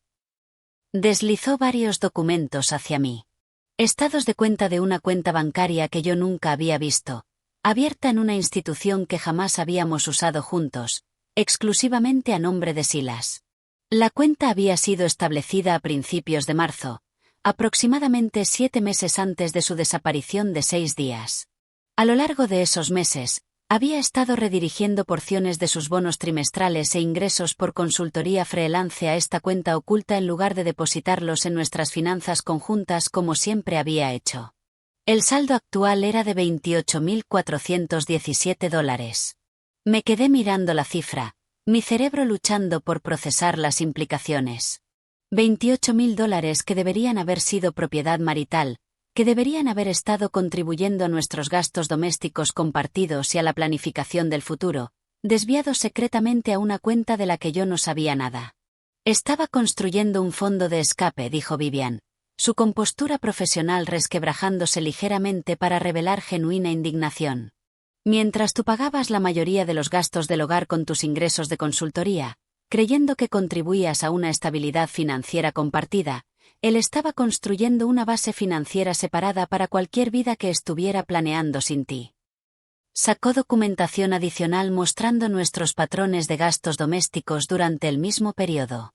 Mis ingresos de consultoría habían cubierto nuestra hipoteca, servicios, compras de supermercado y la mayor parte del gasto discrecional. Supuestamente, el salario base de Silas contribuía a ahorros conjuntos y gastos compartidos.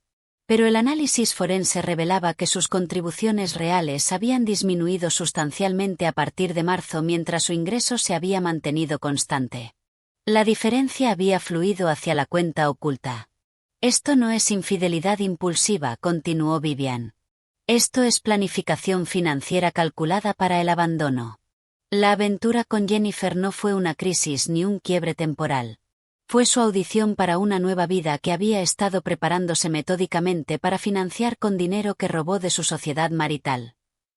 La revelación reestructuró todo lo que había comprendido sobre la línea temporal y la naturaleza de su traición.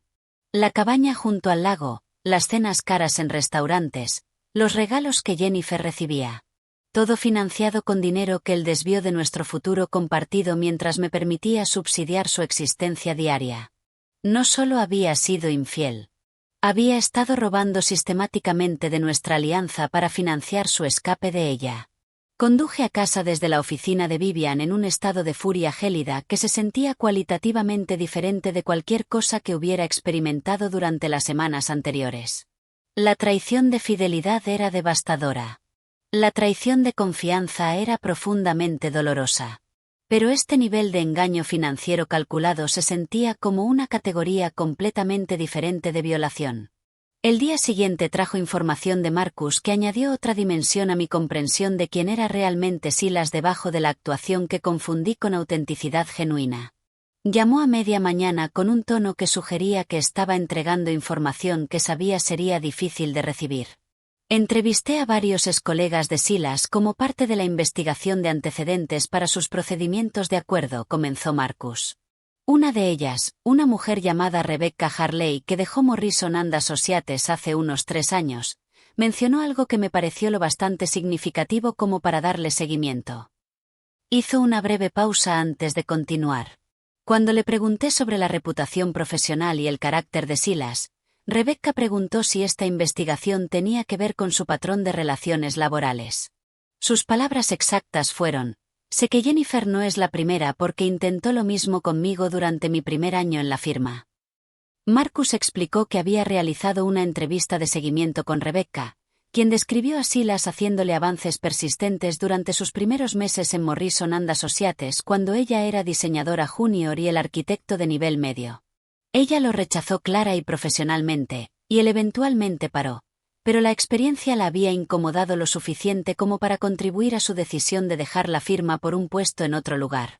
Rebecca también había mencionado rumores sobre otra situación involucrando a una becaria llamada Michelle aproximadamente 2 años antes de Jennifer, aunque esa relación había sido más especulación entre el personal que un hecho confirmado.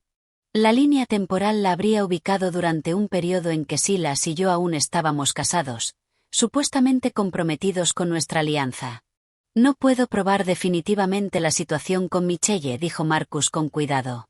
Pero la experiencia directa de Rebecca combinada con los rumores sugiere que Jennifer representa un patrón de comportamiento en lugar de un incidente aislado o error único. Me quedé con esta información durante horas después de colgar, sintiendo como el pasado se reescribía una vez más. ¿Cuántas de las noches tardías de Silas en la oficina habían sido realmente trabajo? ¿Cuántos proyectos exigentes habían sido historias de cobertura para relaciones que simplemente no habían progresado tanto como su involucramiento con Jennifer? ¿Cuántas veces acepté sus explicaciones sobre horas extra y reuniones con clientes mientras él en realidad buscaba o mantenía aventuras con colegas? El patrón sugería que Jennifer no fue la mujer que tentó a mi esposo fiel hacia un comportamiento atípico. Era simplemente la mujer más reciente que dijo que sí a avances que Silas aparentemente había estado haciendo a lo largo de nuestro matrimonio cuando se alineaban la oportunidad y la receptividad. Vivian incorporó esta información en nuestra estrategia de acuerdo, usándola para demostrar engaño sistemático en lugar de un único error de juicio que pudiera ameritar indulgencia o consideración de circunstancias atenuantes. La narrativa pasó de esposo que cometió un error durante un periodo difícil a esposo que mantuvo un patrón de infidelidad y engaño a lo largo del matrimonio. El domingo por la tarde trajo una conversación inesperada y dolorosa con Nina que añadió otra capa más a mi comprensión de cuán extensamente Silas había manipulado a las personas a su alrededor para aislar sus engaños. Nos encontramos para tomar café en un lugar cerca de su departamento en Milwaukee, y ella parecía agitada de maneras que sugerían que había estado cargando algo difícil durante algún tiempo. Necesito contarte algo que me ha hecho sentir enferma desde que me contaste de la aventura, dijo Nina una vez que nos acomodamos en un reservado tranquilo de la esquina. El día de Acción de Gracias pasado. ¿Te acuerdas cuando estabas ayudando a mamá en la cocina como 1 hora antes de la cena? Asentí, sin saber a dónde iba esto. Silas y yo terminamos solos en el porche durante ese rato, continuó Nina, su voz tensa de emoción. Había estado notando que él parecía diferente, distraído, y que tú parecías estresada de maneras que no estabas hablando. Entonces le dije algo. Le dije que había notado que parecía distante contigo últimamente, y que si estaba teniendo dudas sobre el matrimonio o pasando por algo difícil, necesitaba abordarlo honestamente contigo en lugar de dejar que los problemas se acumularan. Hizo una pausa, sus manos apretando la taza de café con tensión visible. Me miró directamente a los ojos, Eliza, con esta expresión completamente sincera, y dijo: Nina, yo amo a tu hermana. Solo estás viendo estrés laboral, no distancia de ella. Todo entre nosotros está bien. Aprecio que te preocupes lo suficiente como para preguntar, pero te prometo que no hay nada de qué preocuparse. La voz de Nina se quebró ligeramente al continuar. Me mintió tan convincentemente mientras activamente te estaba engañando que después me sentí culpable por haber sospechado que podía haber problemas. Me manipuló para convertirme en su testigo de carácter, para tranquilizarme a mí misma de que su matrimonio era sólido, y le creí completamente. Su revelación explicaba la intensidad de la rabia de Nina cuando le conté por primera vez del descubrimiento de la aventura. Su ira no había sido solo furia protectora en mi nombre. Había sido parcialmente sobre su propio sentido de complicidad, sobre haber sido convertida en arma contra sus propios instintos y usada para validar una narrativa falsa. Por eso quería confrontarlo con tantas ganas, dijo Nina. Por eso tuve que obligarme a no manejar a Chicago y destruir algo suyo. Me había hecho cómplice de tu engaño. Había usado mi confianza y mi amor por ti como herramienta para aislar aún más sus mentiras. Estiré el brazo por la mesa y apreté su mano. No eres cómplice. Te manipuló de la misma manera que me manipuló a mí. Eso es lo que hace. Aparentemente construye narrativas e interpreta la sinceridad hasta que la gente cree la versión de la realidad que está vendiendo. La pieza final de comprensión llegó inesperadamente mientras empacaba los artículos restantes de la habitación de invitados para ser enviados a cualquier dirección que Silas hubiera proporcionado a su abogado. Metido entre dos libros de texto de arquitectura en el estante inferior, encontré un diario encuadernado en cuero que nunca había visto antes. La ética profesional y el respeto básico por la privacidad sugerían que no debía leer el diario privado de alguien, pero la curiosidad y la necesidad de comprender lo que realmente había estado sucediendo en la mente de alguien con quien compartí 12 años superaron esas consideraciones. Las entradas databan de aproximadamente 2 años atrás, y proporcionaban una ventana a la narrativa interna de Silas que era simultáneamente reveladora y profundamente indignante.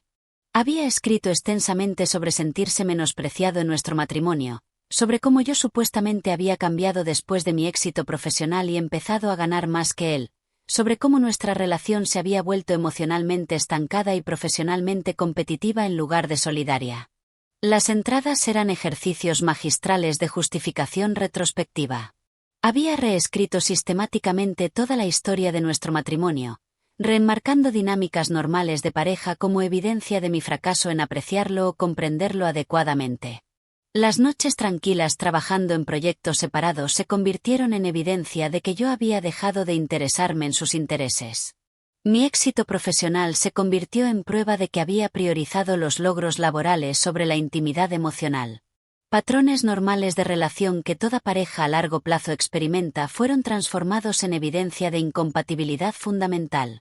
Una entrada de aproximadamente 3 meses antes de su desaparición decía: ella no entiende la ambición.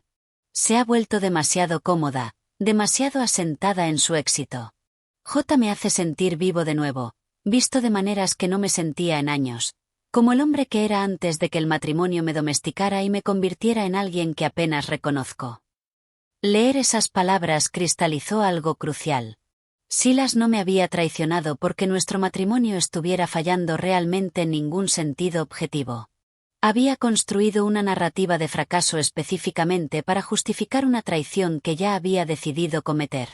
El diario era evidencia de alguien reescribiendo la historia para absolverse de la responsabilidad de destruir algo que en realidad había sido funcional, si bien imperfecto, de las maneras en que todas las relaciones a largo plazo inevitablemente lo son. Fotografié las páginas relevantes con cuidado y se las envié a Vivian, quien respondió en menos de 1 hora que esta documentación sería invaluable para demoler cualquier argumento que el abogado de Silas pudiera intentar hacer sobre deterioro marital o responsabilidad compartida por la disolución de la relación. Esa noche, sentada en mi condominio, rodeada de la evidencia de un engaño sistemático que se extendía mucho más allá de una simple aventura, sentí algo cambiar en mi pecho. La conmoción y el dolor que habían caracterizado mis respuestas iniciales al descubrir su infidelidad se habían transformado en algo más frío y clarificador. Comprendía ahora exactamente quién era Silas Montgomery debajo de la actuación que había mantenido durante 12 años. Alguien capaz de engaño elaborado y sostenido. Alguien que reescribía la realidad para servir sus propias necesidades narrativas. Alguien que convertía la confianza en arma y manipulaba a las personas que lo querían para aislar sus traiciones. Y comprendía con absoluta claridad que protegerme de esa persona había sido la decisión más importante que podía haber tomado. La conferencia de conciliación fue programada para un martes por la mañana a principios de noviembre, aproximadamente 6 semanas después de que le entregué a Silas la petición de divorcio en la puerta de nuestro condominio. Las semanas intermedias habían sido consumidas por preparación de documentos, descubrimiento financiero y la construcción metódica del caso legal que determinaría cómo nuestra alianza de 12 años sería formalmente disuelta. Llegué al juzgado 45 minutos antes, encontrándome con Vivian en el vestíbulo donde revisó nuestra estrategia una última vez. Llevaba 2 portafolios de cuero conteniendo documentación organizada de todo lo que habíamos reunido. La evidencia fotográfica de Marcus. Los registros financieros demostrando disipación y ocultamiento de activos. Las entradas del diario que había fotografiado. El testimonio de Rebecca Harley sobre el patrón de relaciones laborales de Silas y los hallazgos de la investigación interna de Morrison and Associates. Recuerde que las conferencias de conciliación están diseñadas para evitar juicio, instruyó Vivian mientras subíamos en el ascensor al 4º piso. La jueza Reeves escuchará ambas partes y presionará hacia una resolución. Su trabajo es mantenerse serena sin importar lo que Silas o su abogado digan. Déjeme manejar todas las respuestas sustantivas. La sala de conferencias era agresivamente institucional. Luz fluorescente, alfombra gris, una mesa rectangular rodeada de sillas de oficina que habían visto mejores décadas. La jueza Reeves, una mujer a principios de sus 60 con cabello plateado y una expresión que sugería haber presidido incontables variaciones de este mismo escenario doloroso, llegó puntualmente a las 9 y se presentó con eficiencia profesional. Silas entró 3 minutos después con su abogado de oficio, un defensor público llamado Matthew Grant, que parecía simultáneamente sobrecargado de trabajo e insuficientemente preparado. Silas lucía sustancialmente diferente de cómo se había visto 6 semanas antes en la confrontación de nuestra puerta. Más delgado, con sombras bajo los ojos que hablaban de mal dormir y considerable estrés. Su traje le quedaba ligeramente suelto, sugiriendo una pérdida de peso que no había sido intencional. Cuando sus ojos encontraron brevemente los míos antes de sentarse al otro lado de la mesa, vi algo que podría haber sido vergüenza o quizás simple resignación agotada. La jueza Reeves comenzó estableciendo reglas básicas y explicando el proceso de la conferencia de conciliación. Luego invitó a Vivian a presentar nuestra posición. La presentación de Vivian fue clínica y devastadoramente exhaustiva. Recorrió la línea temporal de la aventura de Silas, respaldada por la documentación fotográfica de Marcus mostrándolo con Jennifer en la cabaña junto al lago, en restaurantes, realizando actividades domésticas que demostraban una relación establecida en lugar de encuentros aislados. Presentó los estados de cuenta de tarjeta de crédito demostrando $12,000 en gastos relacionados con la aventura cargados a nuestra cuenta conjunta. Introdujo la evidencia de la cuenta de ahorros oculta conteniendo $28,000 que Silas había desviado sistemáticamente de los activos maritales mientras me permitía cargar con la mayoría de los gastos del hogar. Detalló los hallazgos de la investigación interna de Morrison and Associates, que había resultado en la degradación de Silas y la transferencia de Jennifer por violación de las políticas de conducta laboral. Hizo referencia al testimonio de Rebecca Harley, sugiriendo un patrón de relaciones laborales inapropiadas que se extendía más allá de Jennifer. Presentó extractos del diario de Silas demostrando que había estado construyendo justificaciones para la traición en lugar de responder a un fracaso marital real. Matthew Grant intentó interrumpir varias veces, tratando de argumentar que Illinois era un estado de divorcio sin culpa donde la conducta marital no debería influir en la división de bienes. La jueza Reeves lo cortó con la paciencia cansada de alguien que ha escuchado este argumento demasiadas veces. Consejero, aunque Illinois no reconoce la culpa como causal de divorcio en sí misma, la dilapidación de bienes por infidelidad conyugal influye absolutamente en la distribución equitativa, dijo ella con firmeza. Su cliente gastó $12,000 de fondos matrimoniales directamente en una aventura extramatrimonial y ocultó $28,000 en una cuenta separada que abrió específicamente para preparar su salida del matrimonio. Estos no son factores neutrales que el tribunal pueda ignorar al determinar una división justa de los bienes. Ver a Silas sentado al otro lado de esa mesa de conferencias mientras sus engaños eran catalogados públicamente en procedimientos legales oficiales me generó una respuesta emocional compleja que no había anticipado del todo. No era satisfacción exactamente. Aunque había un elemento de sombría vindicación al ver sus decisiones documentadas y reconocidas, era más bien una sensación de finitud, de ver cómo las consecuencias se cristalizaban en un registro oficial que definiría permanentemente el modo en que nuestra historia había terminado. Silas mantuvo los ojos fijos en la mesa durante la mayor parte de la presentación de Vivian. De vez en cuando lanzaba una mirada a los documentos que Matthew Grant le deslizaba, pero sin cruzar ni una sola vez la mirada con la mía. La tensión que cargaba en los hombros hablaba del profundo malestar que le producía ver sus traiciones privadas examinadas en ese frío foro público. La jueza Reeves convocó un receso de 15 minutos al término de la presentación de Vivian.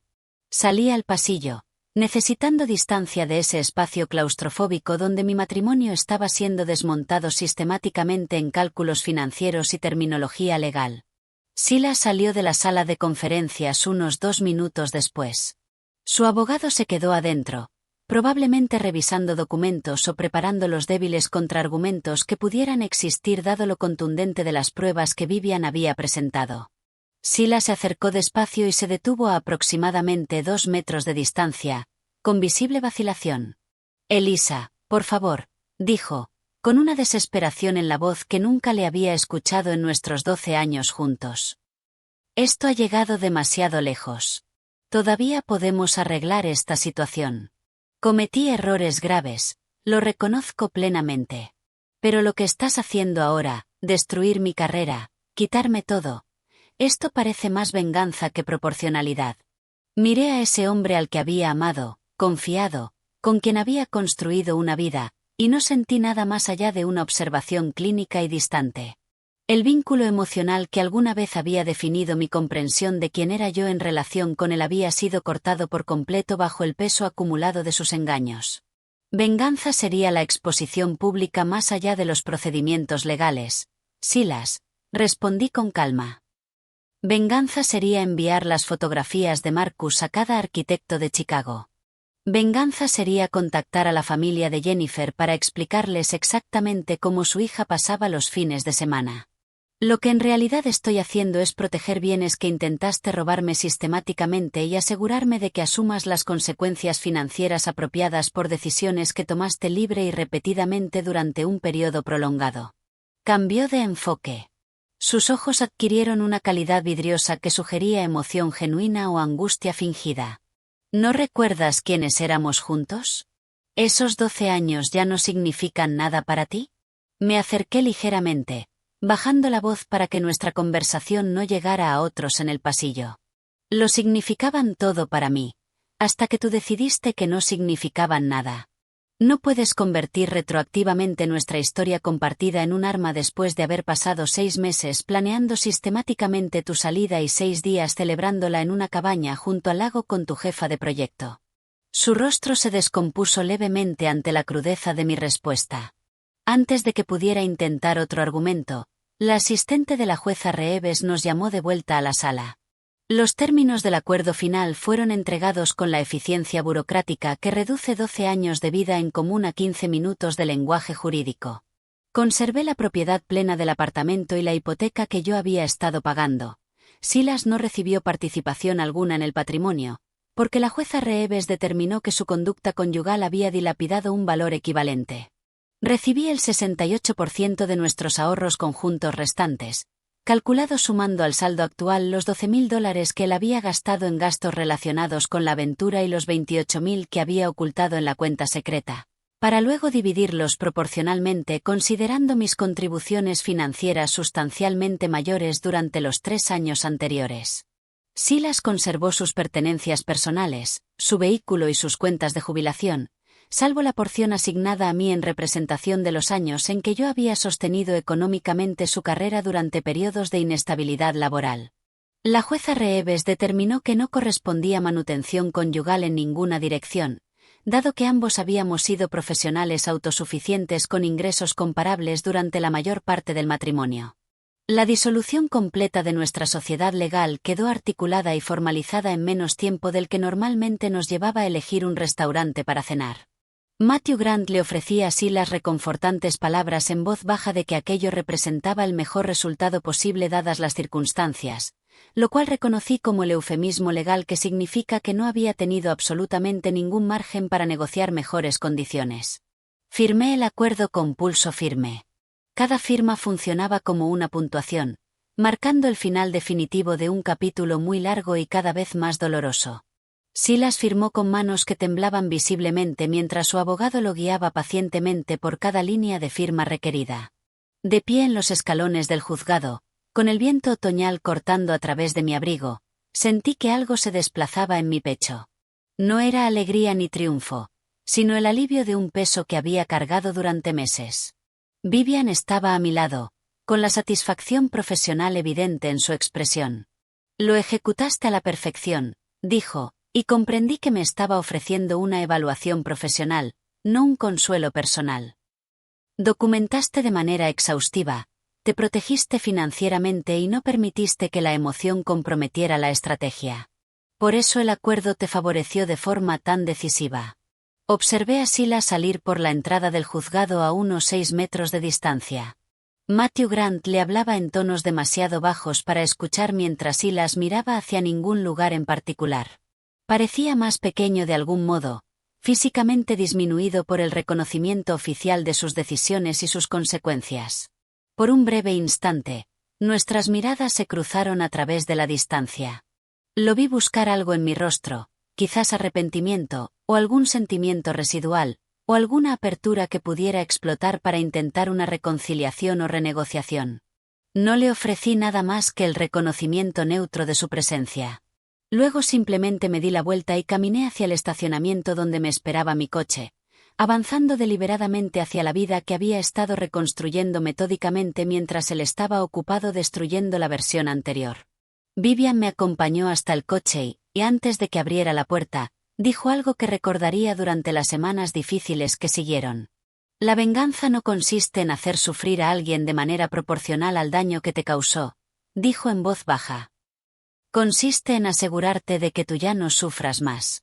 Eso es exactamente lo que acabas de lograr. Me alejé del juzgado comprendiendo que, si bien la disolución legal estaba completa, el procesamiento emocional continuaría por algún tiempo. Pero los cimientos estaban establecidos. Me había protegido cuando la protección era necesaria, había respondido al caos con estrategia en lugar de histeria y me había asegurado de que las consecuencias recayeran donde legítimamente correspondían.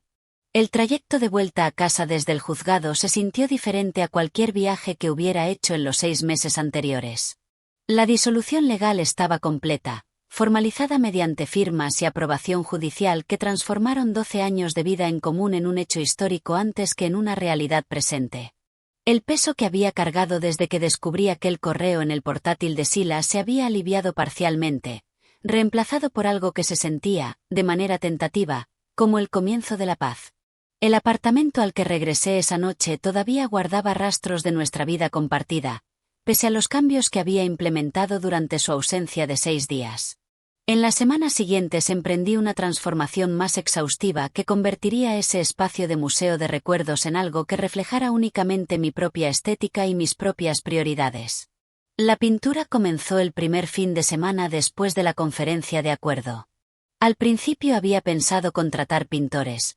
Los presupuestos me parecieron razonables hasta que sopesé el valor terapéutico de hacer el trabajo físico yo misma. Los beiges y grises neutros que Silas había insistido en llamar opciones sofisticadas y favorables para la reventa desaparecieron bajo los colores que yo había querido durante años, pero para los que nunca había abogado con suficiente fuerza como para imponerlos sobre sus preferencias. Verde azulado profundo en el salón, un tono que atrapaba la luz de los ventanales de suelo a techo de maneras que variaban a lo largo del día. Terracota cálida en el dormitorio, creando una atmósfera que invitaba al descanso en lugar de evocar esterilidad. Verde salvia suave en lo que había sido nuestra habitación compartida y que ahora se convertía en un estudio dedicado exclusivamente a mí. Cada pared que pintaba se sentía como recuperar territorio que había ido cediendo gradualmente durante años de compromisos que, de algún modo, siempre se habían inclinado hacia sus preferencias en lugar de representar una negociación genuinamente equitativa. El esfuerzo físico resultó inesperadamente terapéutico. El movimiento repetitivo del rodillo sobre las superficies dejaba espacio a la mente para procesar emociones que había estado reprimiendo durante las fases estratégicas de documentación y gestión legal. Los cambios de muebles llegaron de forma natural. El sofá seccional moderno que Silas adoraba, y que yo siempre había encontrado agresivamente incómodo sin haberlo dicho nunca con suficiente claridad como para evitar su compra, fue donado a una organización benéfica que amuebla apartamentos para familias que salen de situaciones de desamparo. La mesa de comedor de cristal que mostraba cada huella dactilar y cada marca de agua, exigiendo un mantenimiento constante del que yo había acabado haciéndome cargo en solitario, fue reemplazada por una mesa de madera maciza comprada en una venta de herencia que tenía su propia historia y no requería más cuidado que una limpieza normal. Compré un sillón de lectura de cuero antiguo en una tienda de consignación de un barrio que nunca había explorado durante el matrimonio, y lo coloqué junto a la ventana por donde entraba la luz de la mañana con mayor generosidad. Ese sillón se convirtió en mi rincón favorito de todo el apartamento, un lugar específicamente reservado para las mañanas tranquilas con café y libros, actividades que no requerían adaptar los tiempos de nadie más. Las estanterías se fueron llenando poco a poco con títulos que había querido leer durante años, pero que de algún modo nunca había llegado a priorizar en la época en que mantener un matrimonio consumía una energía cuyo gasto yo no había llegado a reconocer del todo. Colgué fotografías de viajes en solitario que había hecho antes de conocer a Silas, recordatorios visuales de que yo había existido plena e independientemente antes de esa unión y seguiría existiendo plenamente después de su disolución. La transformación del espacio físico acompañó una transformación paralela de los vínculos sociales que habían quedado descuidados o debilitados durante los años del matrimonio. Clare y yo navegamos la complicada nueva dinámica que nuestra amistad había adquirido tras su confesión de haber visto a Silas con Jennifer meses antes de que yo confirmara la aventura por mi cuenta. Quedamos a cenar con regularidad durante varios meses, con conversaciones que a veces resultaban difíciles pero que, en definitiva, fortalecieron nuestra conexión a través de una honestidad renovada. Una noche a finales de diciembre, tomando vino en el bistró donde ella había hecho su confesión inicial, le dije algo que había estado elaborando desde aquella conversación. Entiendo la posición imposible en la que te encontrabas el diciembre pasado, dije con cuidado.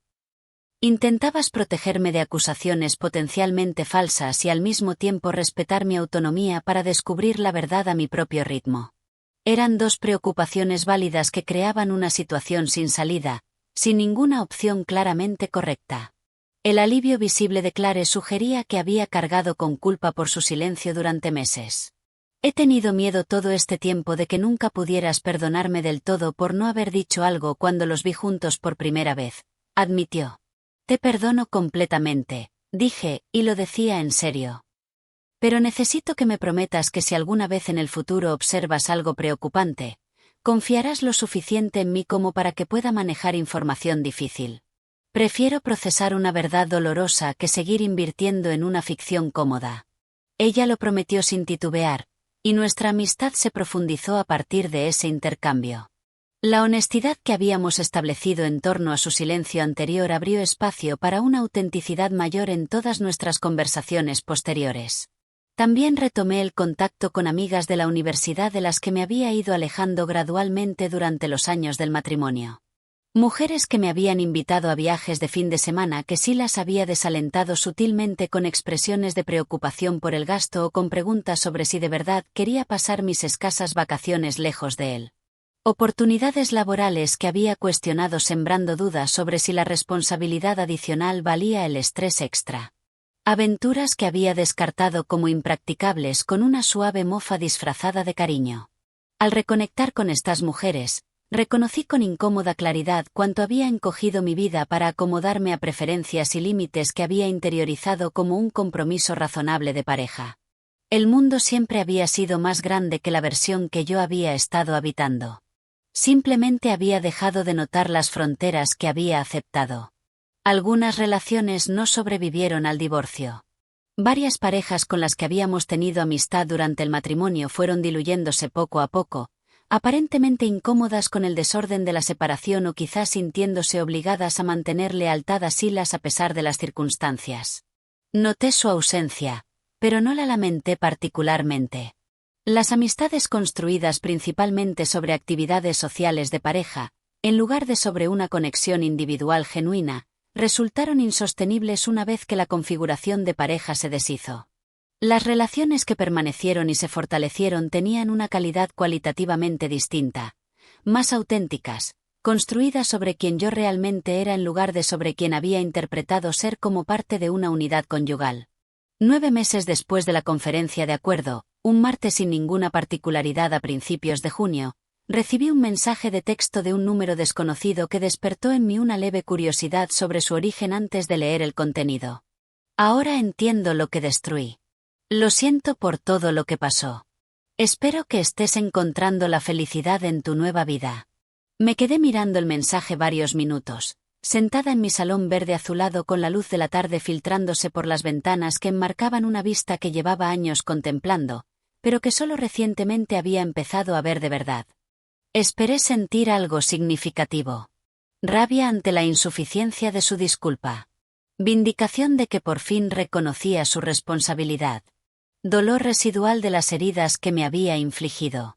En cambio, sentí una leve curiosidad por lo que le había llevado a enviar ese mensaje precisamente ahora, seguida de una profunda indiferencia que era cualitativamente distinta al frío distanciamiento estratégico que había cultivado durante el proceso de divorcio. No era emoción reprimida. Era una ausencia genuina de implicación emocional, el equivalente psicológico de observar la vida de un desconocido desde una distancia considerable. No respondí.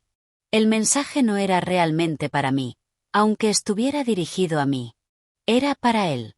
Un intento de aliviar su culpa mediante una contrición performativa que buscaba una absolución que yo no tenía ningún interés en conceder. Borré el mensaje y bloqueé el número. No por rabia, sino por la simple constatación de que Silas Montgomery se había convertido en alguien a quien yo había conocido en otra época, un personaje en una historia que había terminado de escribir y que no tenía ninguna intención de reabrir. Esa noche quedé con Clare en nuestro sitio habitual y mencioné el mensaje durante la cena. ¿Cómo te sientes al respecto?, preguntó con la atención cuidadosa de alguien que había aprendido a reconocer los momentos emocionalmente significativos. Consideré la pregunta con honestidad antes de responder. Nada, dije, reconociendo la verdad a medida que la articulaba. No siento nada respecto a él en concreto, y lo siento todo respecto a mi vida tal como existe ahora. Eso es lo que me dice que de verdad he sanado, no que simplemente lo estoy fingiendo. Clare levantó su copa de vino con una leve sonrisa. Por la nada, dijo, reconociendo tanto lo absurdo como la profunda verdad del brindis. Las dos nos reímos, y la conversación derivó de forma natural hacia otros temas que componían nuestras vidas actuales, sin detenerse en el pasado, que había sido procesado con suficiente profundidad como para no seguir exigiendo atención constante. El sobre amarillo que había representado la culminación de mi respuesta estratégica a la traición encontró su lugar permanente en una estantería de mi estudio, colocado donde lo vería cada vez que trabajara, pero no tan prominentemente como para dominar el espacio visual. Las amigas que venían de visita lo notaban de vez en cuando y preguntaban por su significado con una curiosidad que sugería que reconocían que entrañaba algo más allá de la papelería ordinaria. Un recordatorio de que la documentación derrota a la manipulación, explicaba cuando me lo preguntaban, y de que el pensamiento estratégico produce mejores resultados que la reacción emocional. Algunas se reían con cierta incomodidad, sin saber si bromeaba. Otras asentían con un reconocimiento que sugería haber navegado sus propias situaciones difíciles que habían requerido enfoques similares. Unas pocas pedían el contacto de Vivian, que yo proporcionaba sin dudar. Una noche a finales de otoño, casi un año después de haberle entregado a Silas los papeles del divorcio en la puerta de mi apartamento, saqué el sobre amarillo de su estantería y examiné su contenido por última vez. Las fotografías que había tomado Marcus, los registros financieros que demostraban el engaño sistemático, los documentos legales que habían formalizado la disolución. Sonreí levemente ante la anotación manuscrita de Vivian en una de las páginas. La cliente demostró un pensamiento estratégico excepcional a lo largo de todo el proceso. Recomiendo como modelo de preparación eficaz para el divorcio.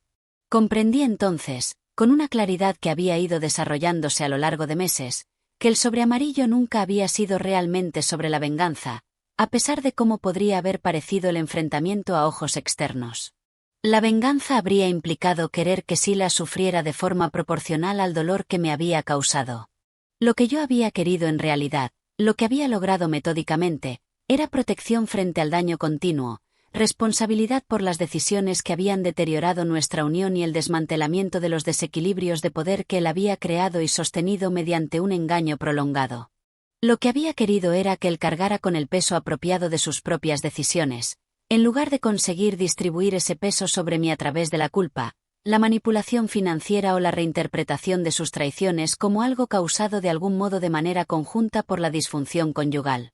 Él sobrevolvió a su estantería, transformado de arma en monumento, señalando las coordenadas precisas de mi transformación, de alguien que había absorbido la traición, a alguien que se había protegido cuando la protección se hizo necesaria.